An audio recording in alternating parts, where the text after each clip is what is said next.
Level up with truth, meaning, trade-offs, perspective.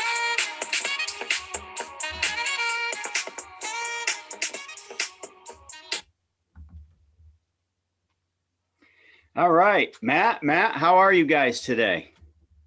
Doing well. Thanks for having me. Yeah, we're so excited. Everybody, this is Matt Rumancik. Did I say that right again? I said it right a minute ago. You said it right a minute ago, Rumancik, but don't worry because everybody literally does that. Telemarketers, when I was a kid, when they would call the house, oh my gosh, you wouldn't even believe the things I would hear. I can relate. That's rule number one, that they probably don't really know you, right? Yeah. So I'm excited. We're going to refer to Matt as Twitter Matt because that's where I met him, on the platform of Twitter, and we'll try to stay away from how many great relationships we can build on that platform, because we want to talk about Twitter Matt's story and his success story today. So go ahead and get us started. Tell us a little bit about yourself. Yeah. So, I think I'm just as LeBron James would say, just a kid from Akron, but right down the road from Akron. I'm just a kid from Warren, Ohio, from Northeast Ohio, right outside of Cleveland. And, I grew up, I'm actually at my parents right now, so they're probably overhearing this and they're probably going to have a big smile on their face. But I grew up, had a great childhood. I had a sister who's about 4 years older, that perfect age gap to where, when I went to middle school or went to high school, we didn't quite overlap.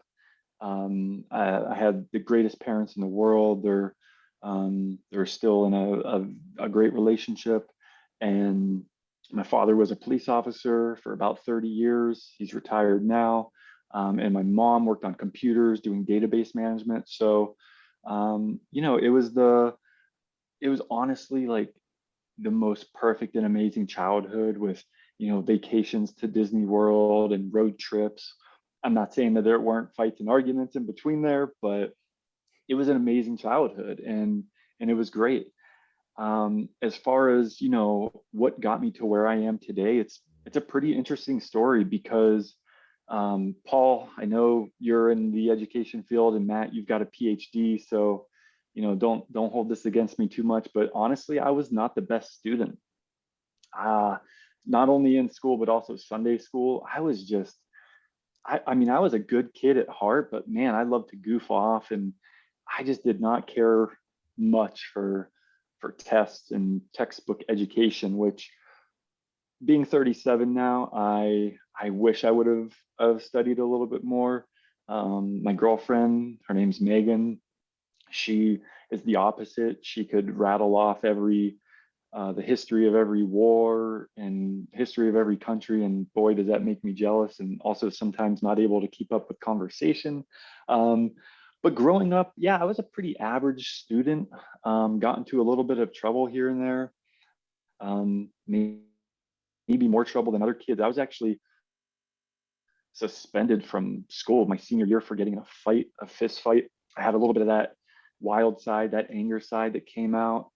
And then, something else happened, and one of my friends actually stole a test from a teacher, and we kind of made photocopies, and that was circulating around, and we got busted, and the teacher was threatening expulsion on us. And it was, my mom did not think I was going to graduate high school. And it was kind of an interesting time because my parents worked really hard, and they were able to send my sister to college. And I think the one prerequisite for my parents was like, get good grades and go to college. And like, that was like the bare minimum they asked, because that's what they worked for.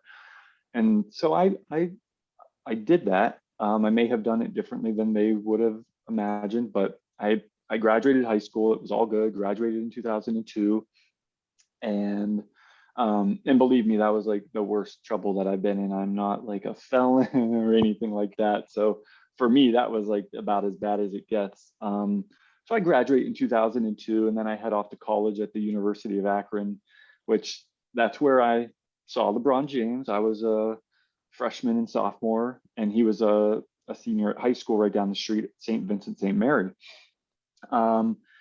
And I would say my college experience was also pretty average. Like I didn't overly study, and I wasn't like the party kid that dropped out. I was kind of right in the middle, got decent grades, and held a job the entire time.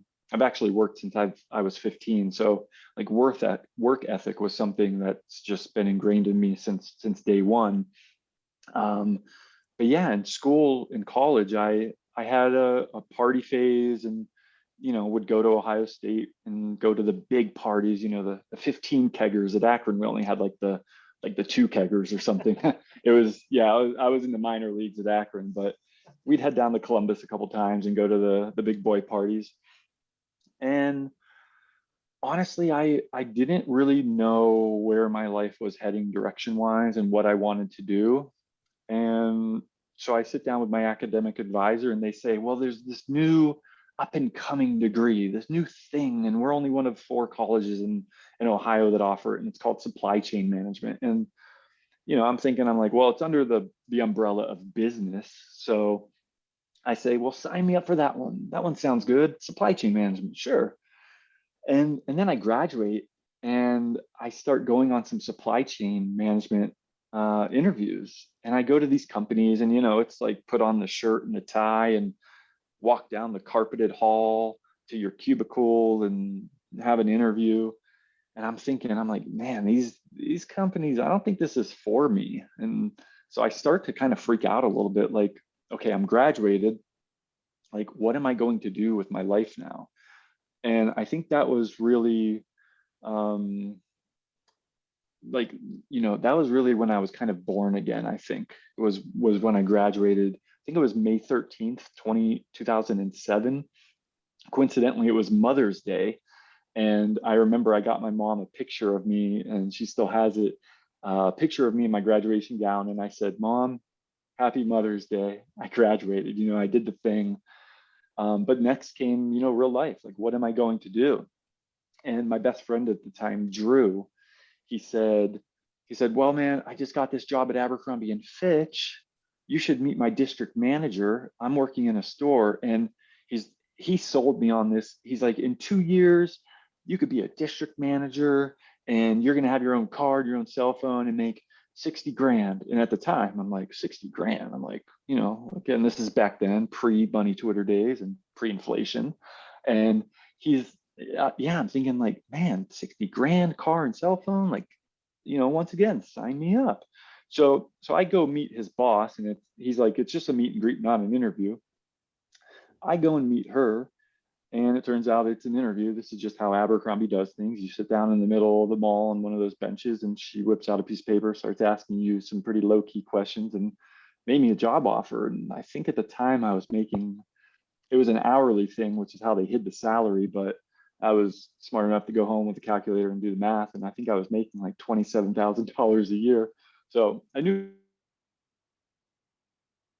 this gig was going to be short lived, but anyway, so I'm working at a Hollister, which is owned by Abercrombie, and I'm in their management and training program, and it's supposed to be 90 days. I think I complete it in like 60. I'm at a small store in Akron, Belden Village Mall to be exact, and I'm just thinking, man, like after a couple months, like again, this is not it. Like, this is not it. And the people I'm working with, they were just they were probably late 20s, 30s, and still living at home and just partying on the weekend. And I'm like, again, like, I'm reborn. I'm like, this is just not for me anymore.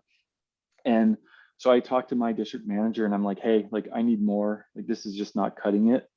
And she ends up moving me down to Columbus, Ohio, which is where Abercrombie is based. And it was the first Hollister in the company. And so now I'm working at like the biggest and the best one in the company, getting a lot of exposure to the home office. And I end up making connections, networking with people, and getting into the Abercrombie home office. So I go 2 years in stores, and then I did 2 years at their home office. Little do I know this whole time, this is when Abercrombie's like peak business, peak business. This is 2007 through 2011, right before, the economy, we kind of had that recession after the housing market and everything. And the CEO at the time, who was very hands-on, he refused to take price cuts, to do any promotions. And this was the time when like you walk down the mall and everybody, including Nordstrom, had a for sale sign in the window or out front. And he refused. He was just too stubborn and selfish and thought he was better than that. So the business started to decline. But little did I know, because I'm new to the retail world, that they were in their heyday and they were well respected in the retail world from a product standpoint and a merchandising standpoint. So I had a friend that left and she went to Nike, and I'm texting her from Columbus, and I'm venting about my job, and she's laughing saying, yeah, I remember that, but I'm in this great place now. I'm in Portland, Oregon, and man, it's nice here, and Nike cares about the people. It's different. It's different. And I'm like, you got to get me out of here. So about a year goes by of me just hounding her, like, you got to help me, you got to help me.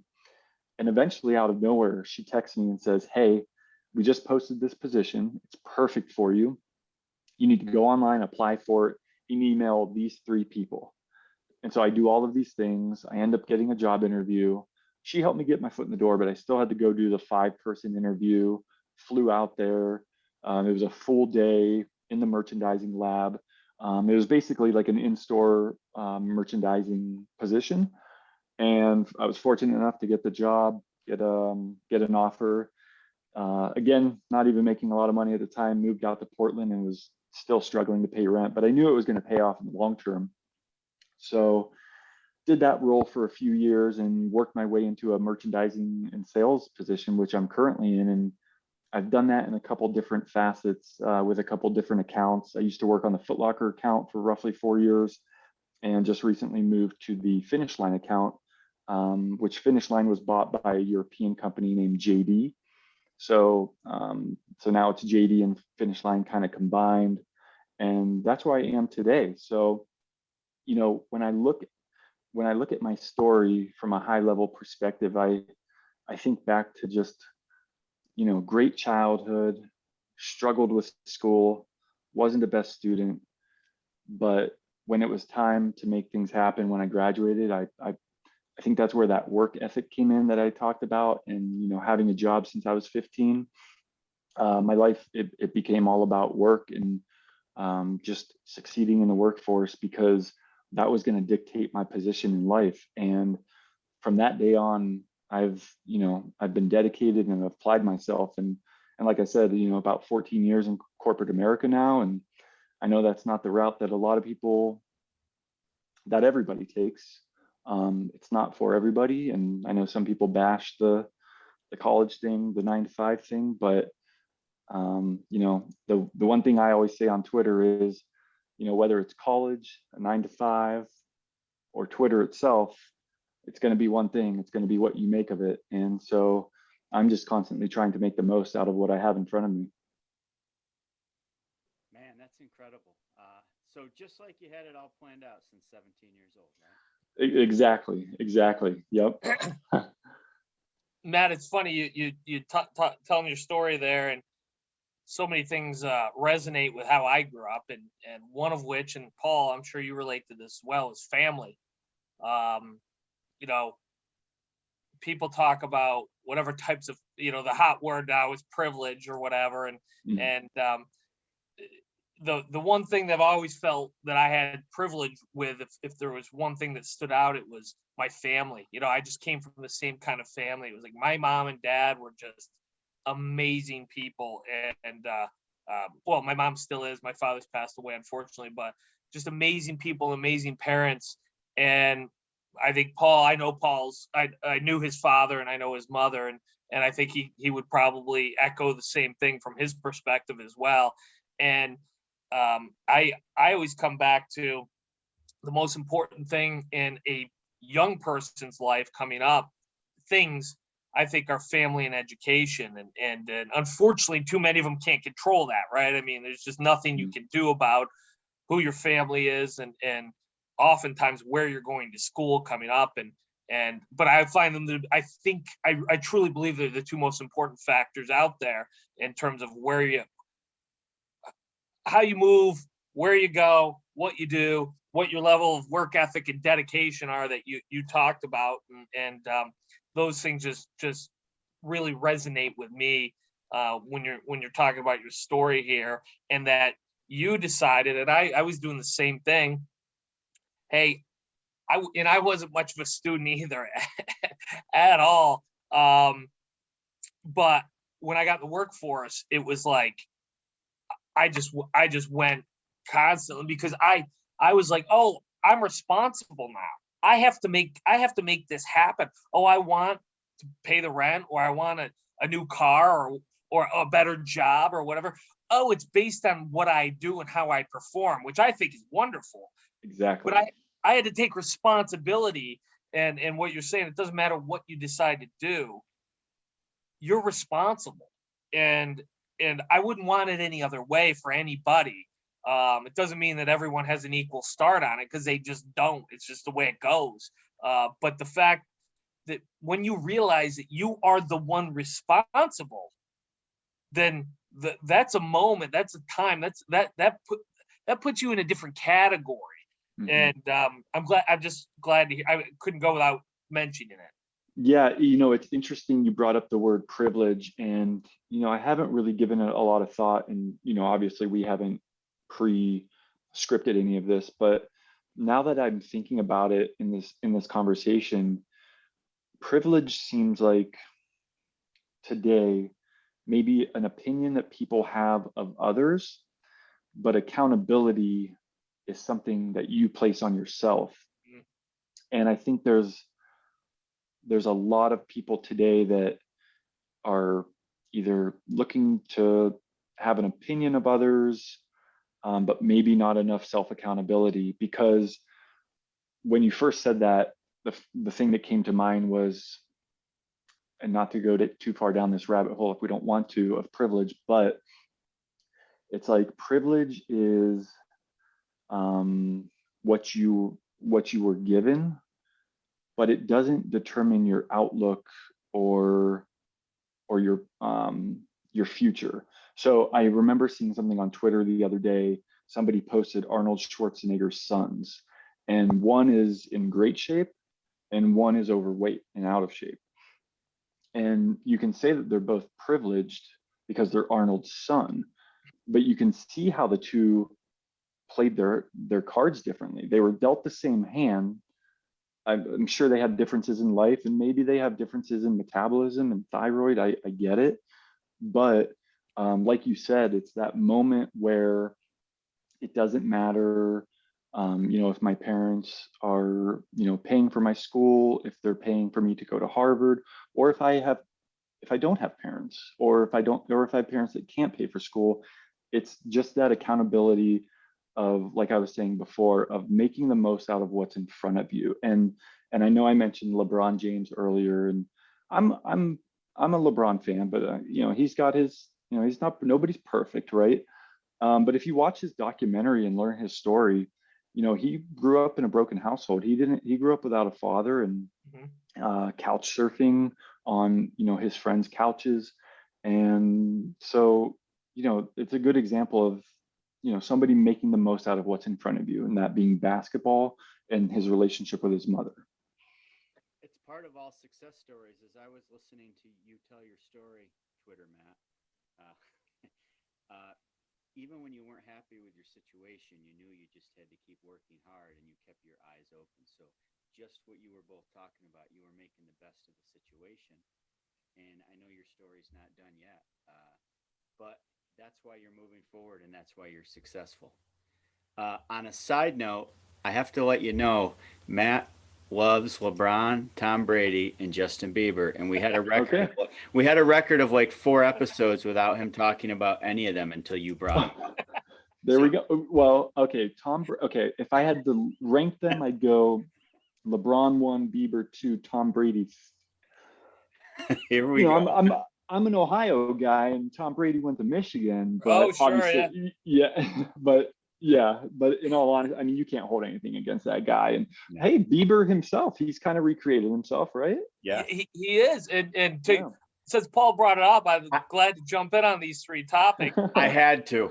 I've always been a LeBron fan as an athlete. So some like you said, no one's perfect. Some some things I don't always agree with when it comes to LeBron. Tom Brady, I've never rooted against someone more in my life than Tom Brady.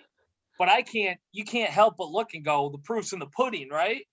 And Justin Bieber, you just got to see him sing and dance, and there's nothing there's nothing left to say.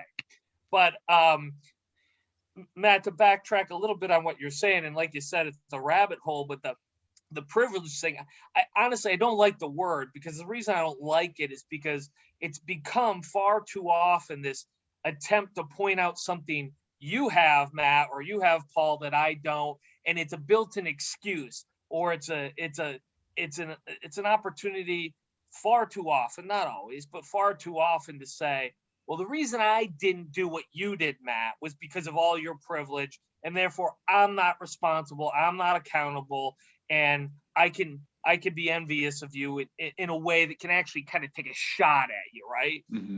That doesn't help anyone. That's why I don't like it, because you know what? Whatever Paul you had, and whatever Matt you had, and whatever because everyone has advantages, right? And everyone has disadvantages. LeBron James had some severe disadvantages growing up, but I will tell you that 6'8", 270-pound frame that jumps 42 inches and runs like the wind is an advantage, okay? and I love him for it. I love that. So we all have them and don't have them, but the focus on everyone else's advantages is a cop-out far too often. And if you want to win at whatever you're trying to win at, and by win, I mean win for you, because not everything's a zero-sum game, right? Not everything's an NBA championship or an NFL championship or or the number one song in the world, especially in my world, and probably your guys as well. So I can win, and so can you, and so can Paul, right? So quit comparing yourself to other people. Quit getting locked in with who had what, and be a better person tomorrow than you are today. And I'm glad you brought that up, because I feel that message is so vital, and it's not told enough. Where everyone wants to be a victim. There's far too much credit in being a victim today. And instead of doing what you did, which is realized, hey, if I want this, I got to go get it. Exactly. Yeah. And the privilege thing, I mean, there's always somebody that's going to be better than you. Like, and unless you're, I mean, it's hard to even think, like, I mean, Tom Brady, it's potentially subjective, unless you're Simone Biles. Again, maybe it's arguable, but even if you're Jeff Bezos, like, I think of this quote that you can do anything you want in life, but you can't do everything. And Jeff Bezos, he could be the richest man in the world, or maybe it's Elon Musk. I know they've been flip-flopping, but maybe Jeff Bezos wants hair. Like, you know what I mean? Like, but it's like, well, you could have everything. There's always somebody that's going to have something that you don't, or more. Matt, I've said that on this podcast more than once, and I say it in my real life all the time, is, hey, and it's one of our pillars. It's called trade-offs, right? So yes, you can have your Amazon and your $150 billion and a yacht that actually has a yacht in it. I read about that the other day. I think he has a yacht that has a yacht inside of it. Of course. But you can have all that, right, Matt? But what's your relationship like with your kids or your parents or a million other things that matter, right? Those things matter. And I don't know anything about Jeff Bezos, but the point is, let's not get caught up in how much fill in the blank you have: money, status, relationship with your family, hair, whatever it is, because there's trade-offs going on all over the place. To your point, you can have anything you want. You can't have everything you want, even Jeff Bezos. Exactly. I just wanted to add in one thing there, because it reminds me. So if I rewind to 2018, I did the Chicago Marathon, and then to get in shape for that, I started doing Orange Theory, if you're familiar. Yep, the gyms. And so my girlfriend was actually my favorite Orange Theory instructor at the location I was going to in Portland. That's how we met. And she knew I was training for this marathon, and she was into CrossFit at the time. So she was begging me to lift weights. And I'm like, look, I'm training for this marathon. I can't lift weights right now. And I'm like, but afterwards, maybe I can, lift some weights and give it a try. She I'll do it for you, right? If you want to go out with me. Yeah, like, I mean, I'm talking Olympic lifting, like stuff I've never done before, right? So I run the marathon, and then finally I give in, and I'm like, all right, let's, I ran the marathon, and I think it was October 2018, and then I think it was around like February, March, a few months after, I gave in. I'm like, all right, let's go try this lifting thing, like real lifting, like power snatching and stuff. And we start lifting, and basically, long story short, I get into, and I hate to even say the word because I feel like I'm saying vegan, but I get into CrossFit. She gets me into CrossFit, and I'm drinking the Kool-Aid. I'm reading books. I'm following on Instagram. I'm listening to podcasts from coaches and athletes. And there's a really famous CrossFit coach out of New England. His name's Ben Bergeron. Great podcast, great books, great guy. But one thing they talk about, especially with that sport, and I'm sure it's true with all sports, and just being great at anything, like you said, there's going to be a trade-off. And if you want to be good at CrossFit, then like you can't also simultaneously get a double PhD. Like there's going to be a trade-off. You're going to have to say no to going out to happy hour. You're going to have to say no to XYZ because you have to sleep 9 or 10 hours a night. You need to train 7 days a week. I mean, it's a 24/7 job, and you've got to manage your nutrition. But it just reminds me of, the people that are great at one single thing. The trade-off is all the stuff that they've left behind. And I just wanted to touch on that really quick because it's not always a bad trade-off, and it doesn't mean that they regret it. I watched a documentary recently on Netflix about Ronnie Coleman, the bodybuilder. I don't know if you, I mean, so I used to watch his pump-up videos like on YouTube to get motivated. And now I watch this, and like the guy can't come down the stairs without crutches, and he's had double hip replacement. His spine is reconstructed, but he's like zero regrets. He still trains at 4:30 in the morning every day. It's like, dude, like that, like he doesn't care about the trade-off. Like, and so it's, the trade-off or the sacrifice, it's not always a bad thing. If that's what you want to chase, and if you want to be great, you're going to have some things that are going to have to fall off the plate. This is all great for what I wanted to bring up before that little story. Right. No, it fits right in. That's where I think perspective, I was saying earlier, you have to have something to compare it to, but the trap with perspective is people know there's trade-offs, and these stories were great, but they compare themselves to others instead of comparing themselves to them past self, right? So perspective is all about trying to get better. I mean, pound the stone, chop wood, all these books people read, the 1% rule, great stuff. But if you start getting into the trap of just looking around and comparing yourself to everybody else, I think that gets dangerous. I mean, you didn't compare yourself to others growing up when you were in the retail business originally. There's probably people that complained every day and quit, right? Absolutely, for sure. So this is all great. I mean, everything in life is a trade-off. I was just going to say to what you were saying before, Matt, and I think it's worth repeating or looking at is everything's a trade-off. We're always making them, but they're not always equal. Like you said, it doesn't mean you're going to regret them. It doesn't mean that sometimes I'll talk to people and they go, oh, well, if I trade this, trade that, they're going to be, they're not always equal. Having all those championships, I forget what they are in bodybuilding, whatever they are for having Mr. Olympia. Yeah, thank you. Gosh, thank you. I was trying to blank out. Mr. Olympia. What do you have, like 8 of them or something? I think so. It was ridiculous. Something ridiculous. He had to give up a lot for that. I don't think he regrets it at all. So it doesn't mean you're going to look back someday and go, oh, I regret this. But I know when I make decisions, I'm making decisions all the time. I'm very, very aware as much as I can be. I try to be aware. What am I giving up? Because I know I'm giving up something. but I make it a point to try to see what I'm giving up, because by doing that, I make better and better decisions, and understanding that trade-offs are there, but that generally, especially when you make a lot of mistakes like I have, you start to figure out what those trade-offs are going to cost you, and then you can make better decisions by doing so. Yeah, it reminds me of a term I've been seeing on Twitter, shiny ball syndrome, and just, chasing the next thing. And I know there's a lot of people in our community on Twitter that are, invested in side businesses and, increasing their streams of income.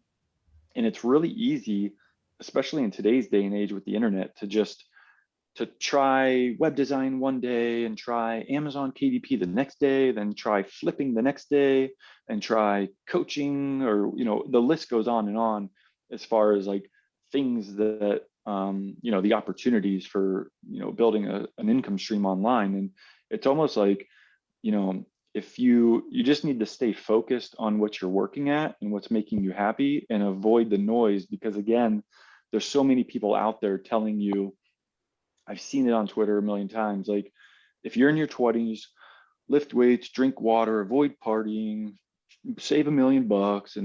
And it's like, well, not everyone can do that. Not everyone wants to do that. I know I didn't want to do that. And I think that was actually one of my most, it sounds odd to say it, but hey, I'm invested in my Twitter brand. So it's like one of my best tweets, actually. It was my pinned tweet for a while. So Matt, you pin a tweet and it sits at the top of your profile permanently. And I think it read, I'm 35, I have a college degree, I work a 9 to 5, but I also just started selling on Amazon. And then I ended it by saying, there is no right or wrong way. And like that tweet blew up, because I think a lot of people were like, yes, okay, like just because I didn't save $1 million by 25, or just because I went out partying that one night, like, doesn't mean that I can't either turn things around, or doesn't mean that like you're still not doing okay. There's a lot of people out there telling you, again, like Paul mentioned, all the books, 1%, go do this. You should only work 4 hours a day. You should only work 4 hours a week. You have to, you read Rich Dad Poor Dad. You better just save every penny you've got and not enjoy your life at all, and go invest every single penny. And it's like, you become overwhelmed with information, and to the point where you're probably paralyzed, and you're maybe not even doing anything at all, because you're listening to all these different points of view. And meanwhile, you have no strategy or backbone of how you want to live your life and what makes you happy. I always say experience first, and by experiencing first, it doesn't mean necessarily travel around the world and spend thousands of dollars, but if I open my eyes to new experiences, I feel like that's where all my best opportunities have come. Mm-hmm. So I want to touch base with that real quick. Explain the Amazon KDP, because I remember when you first were new to the scene on Twitter and talking about it, I was intrigued, and with your help, I have a journal. I sell on Amazon now. I'd like to say because of you, because I didn't even know about it till I saw your tweets. First of all, I love that. I think Amazon, I've read a stat recently that 50% of money online passes through Amazon, which is just absurd.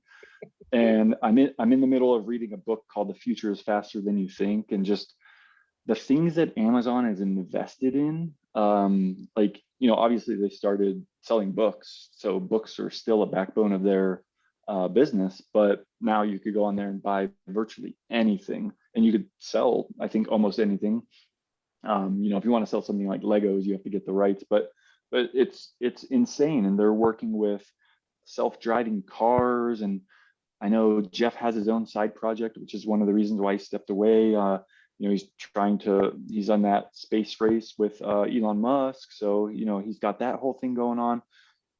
I mean, Amazon, I think, is going to be getting into, if they're not already, I'm not an Amazon expert, but pharmaceuticals. So I think, I know Walmart's gotten into pharmaceuticals. Walmart is obviously no dummy when it comes to retail. Like, Walmart's going to be around forever, and as will Amazon, because they're evolving with the times. And you have something like healthcare coming up, especially after COVID, and It's smart of them to get in there. So yeah, I mean, I was on Twitter about a year ago, and you know, I'll just kind of weave in my Twitter story as well. So, you know, the pandemic hit last March, a little bit over a year ago, and all of a sudden I find myself, me and my girlfriend, locked inside of our 800 square foot apartment in Portland. Fortunately, we're on the 14th floor and have a cool view. Good apartment, man. Thankful for that. It was not a horrible place to be stuck.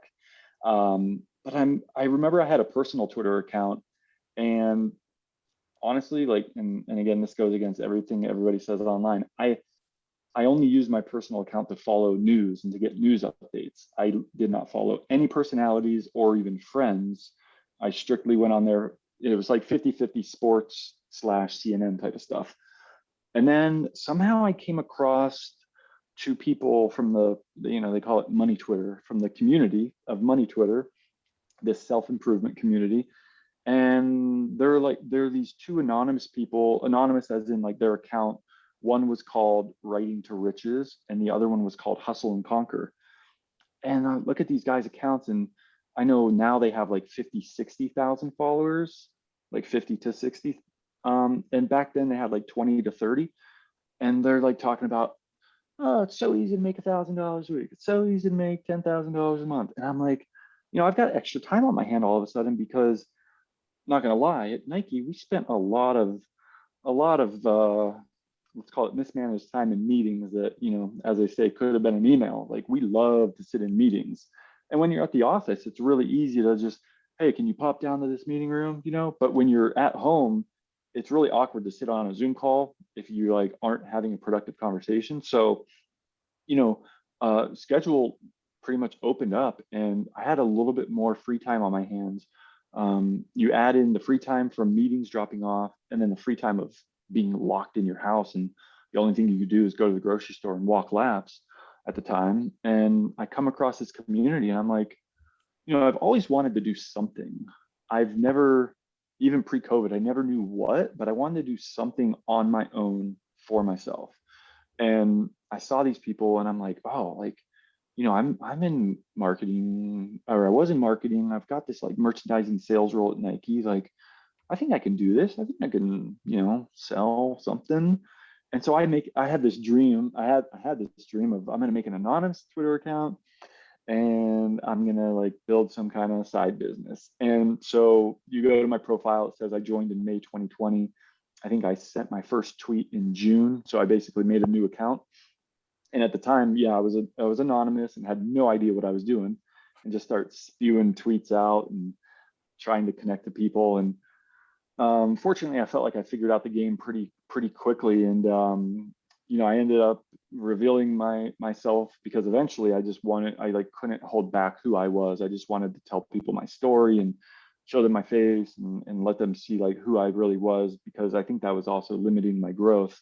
And as I'm on there, you know, it's really important to just, I think the one thing to remember with Twitter is to provide value. Like, if you can provide value, then you're going to gain a following, and you're going to gain a network of people, which is great, because I think we all learn from each other, and that, you know, that's how Paul and I met. So it's really awesome how that happens. And I remember, you know, people sell ebooks, and some of the ebooks are courses, and they're video courses. And I come across one for Amazon KDP. It was titled Sell Blank Books. And, you know, it's one of those things, I saw it the first time and I'm like, what, that looks weird. Saw it the second time, that looks weird. Saw it the fifth time, and I'm like, what do you mean blank books? Like, are you going to garage sales and like finding, like, what? I don't get this. So I finally clicked on the link, which is where you get hit with like the sales funnel to learn more. And essentially what this guy was saying was like, you know, I mean, I'm looking at my desk now. I've got 2 notebooks. I know I've got a bunch upstairs.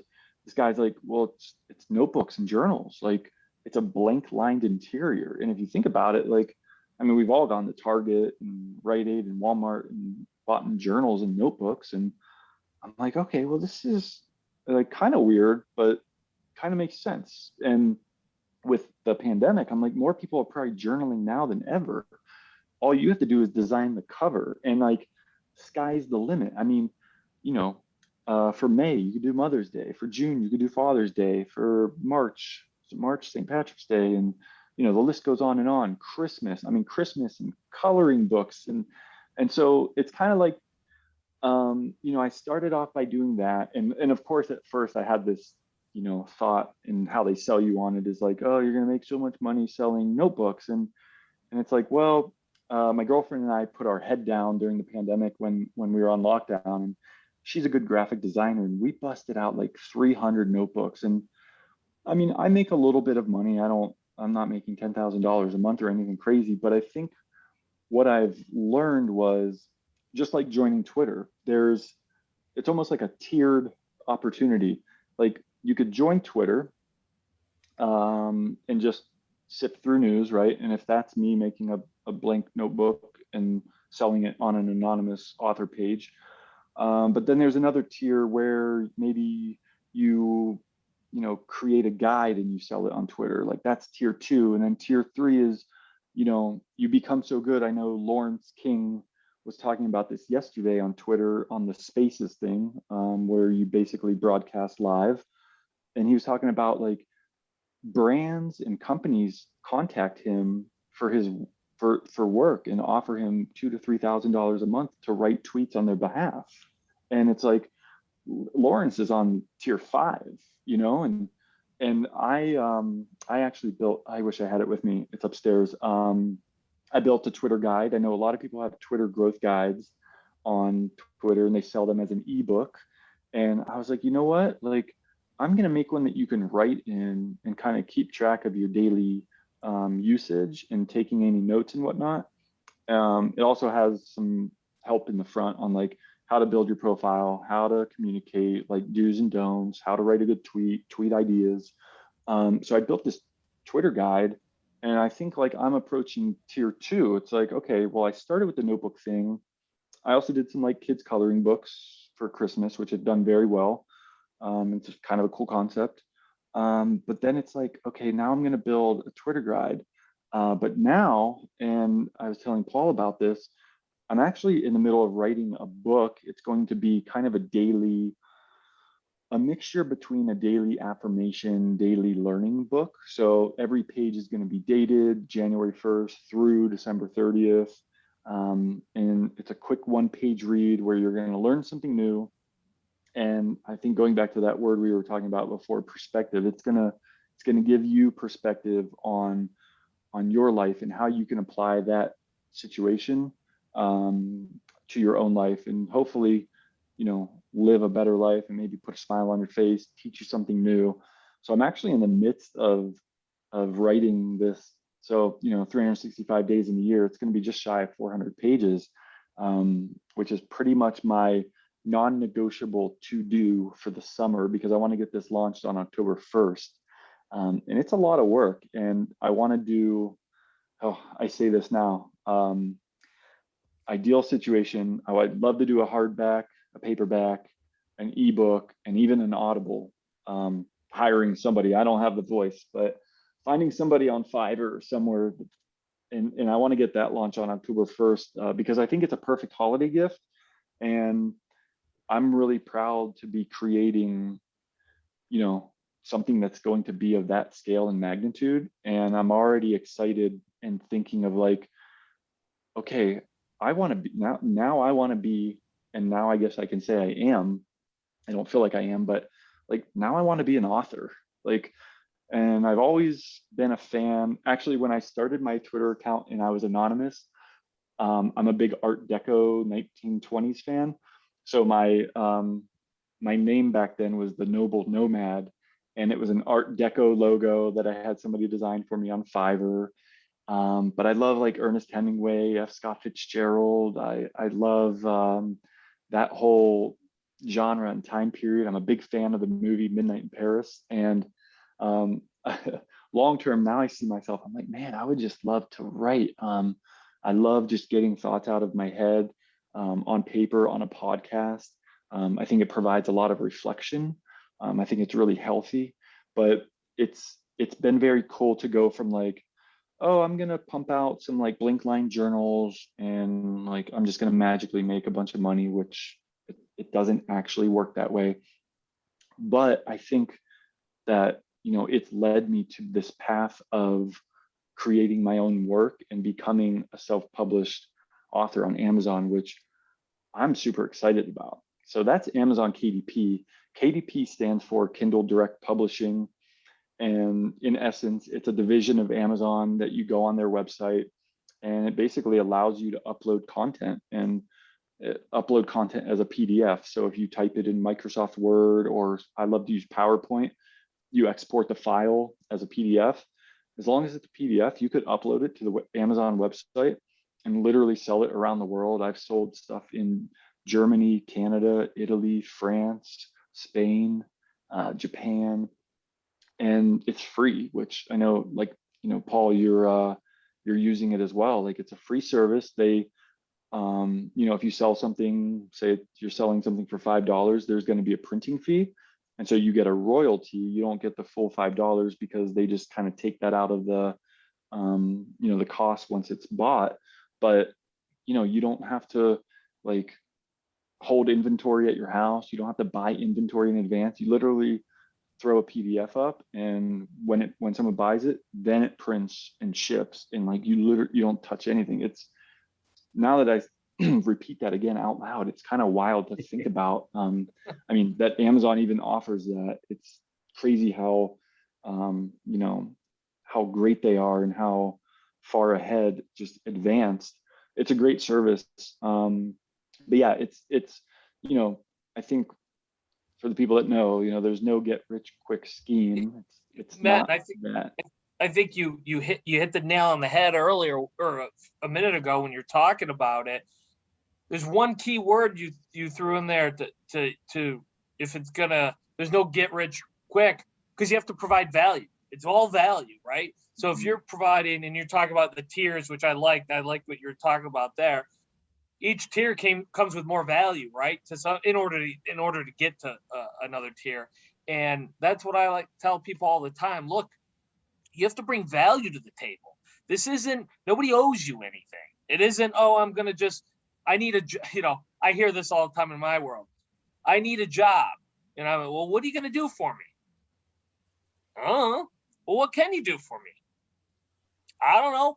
I want you to tell me what you're going to do for me in order for me to pay you, right? Just like buying your book or whatever it might be.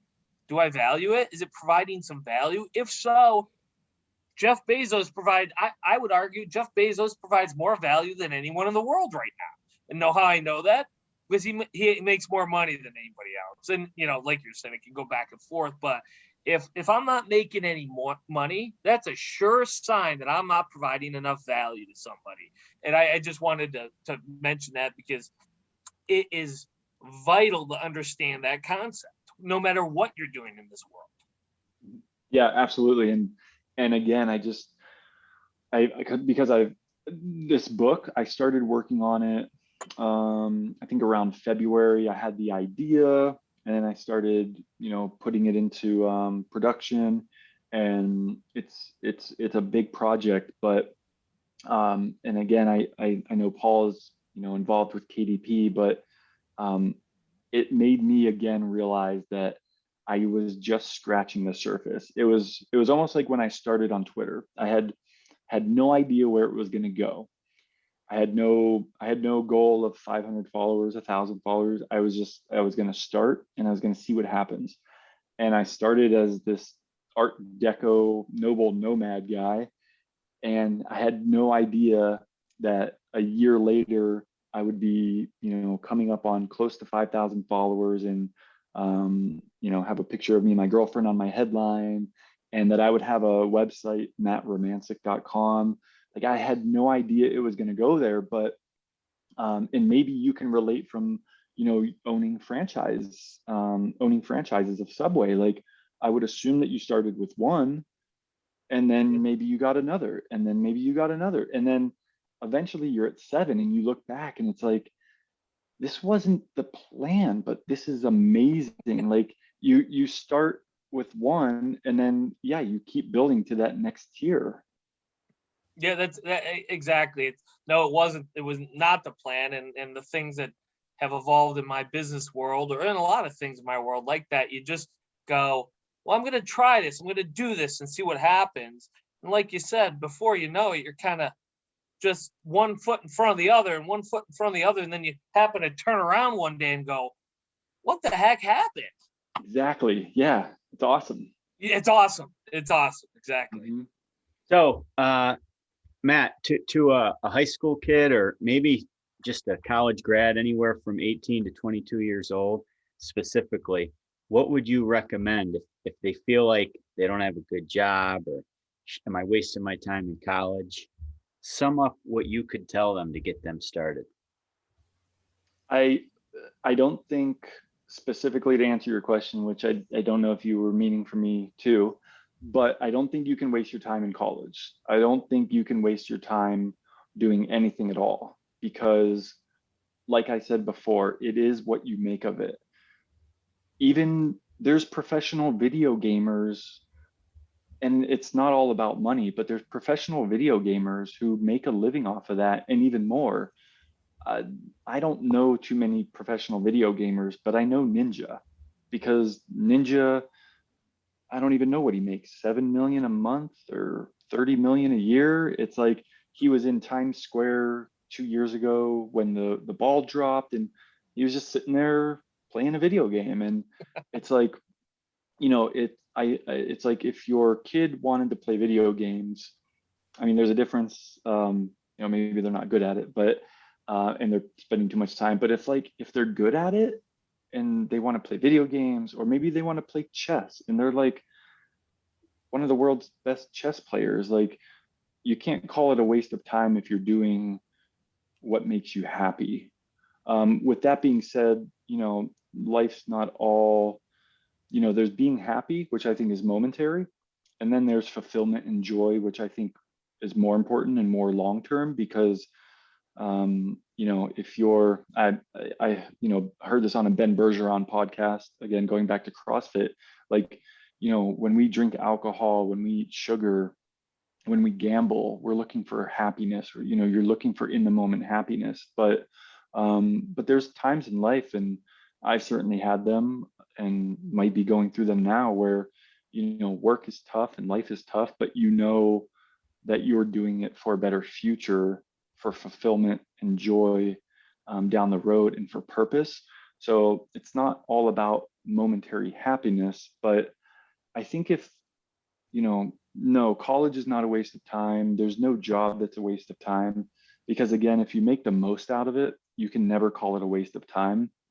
The advice I would give, I mean, I think it is important to, I think your health is important. So I think, working out and eating decent, which, there's a million different diet plans, and there's keto, and there's paleo, and there's carnivore and vegan. Um, I think more of America's problem is probably portion size. But if you take care of yourself, you'll never regret that. First and foremost, I think you'll never regret that. And the only thing, like I said, I don't regret, the parties I went to. I don't regret socializing, or, some of the travel trips I've been on, because you never really regret an experience.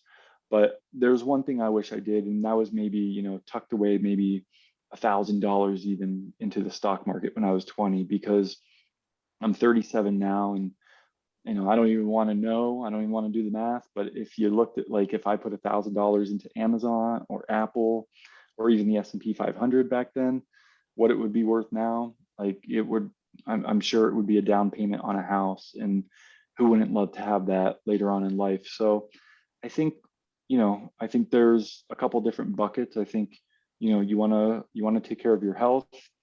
I think you want to take care of your wealth, because that's, long term. So health and wealth, and have good relationships. I think, I've never regretted spending time with my friends. So that's my advice is, I think it all comes down to, for me, balance. And again, we're all different. So, but for me, it's about balance. I'm super excited. The setup was 100% because your answers, we always talk to my students about, maybe starting some sort of investing account. But that whole thing you said about meaning and purpose, that means you have to come back on and we'll spend a whole episode talking about happiness, meaning, and purpose. So I appreciate Love it. your answer. Yeah. Matt, this was great. We're over our time, which is okay, but we did great. But that just means it's going to be continued in a year. How's that for a deal? You'll come back a year Oh, I can't wait. I might have a haircut. This is my COVID hair. I have not had a haircut in 1 year. So yeah, I'm just living the COVID life. Well, there's a reason I wear a hat when we film in the daytime because, hey, Matt, thanks so much. We'll talk soon. Thanks for having me. Yeah. Thanks, Matt. Bye, guys. All right, bye.